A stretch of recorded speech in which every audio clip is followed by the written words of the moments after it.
And a World War II veteran is fighting a new battle right in his hometown. For decades, Frank Whitney has owned a store in a New York resort town. But now local officials are doing the unthinkable. They're trying to seize it.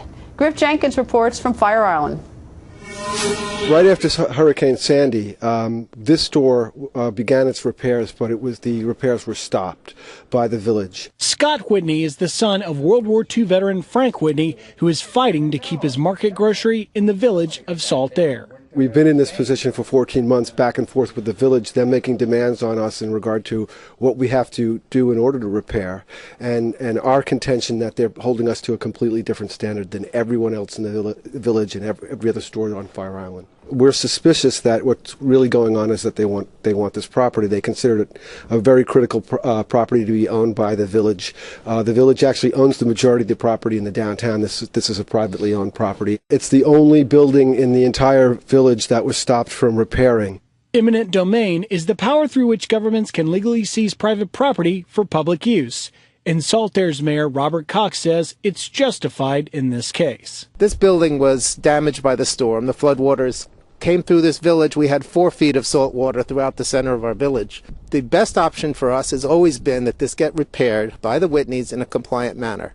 We have reached out to them. We've asked them to come in and talk to us. We've offered to bring in independent code inspectors who have already reviewed this for us to confirm that everything we're asking for is legitimate and required, and then work with them to put a plan together. Unfortunately, that process has not happened. We have not gotten an application, and it hasn't met those requirements. But it's putting a lot of pressure on the World War II bombardier and his family, who have operated the market for over 25 years. I just think that in this case, this particular government, small as it is, overstepped its mandate.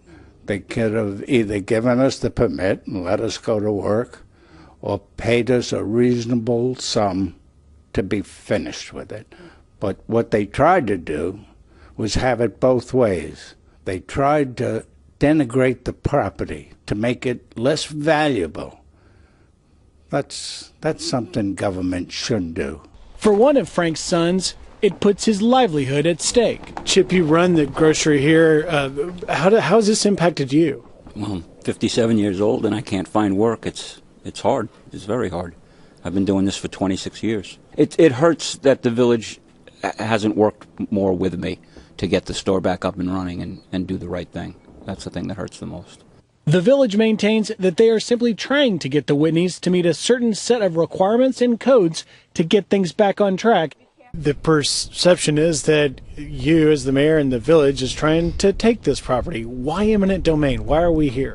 Because that was a last resort that the village felt it had to go to in order to get a market property back up and running in a safe and a compliant manner. It's not our desired outcome, but as opposed to leaving it vacant and a dangerous and a derelict condition, it was the only opportunity that was available to us as a last resort.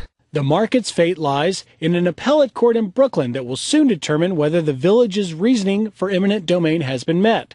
If they rule in Saltaire's favor, the Whitneys will lose the market and be given a court-determined fair market value sum for it.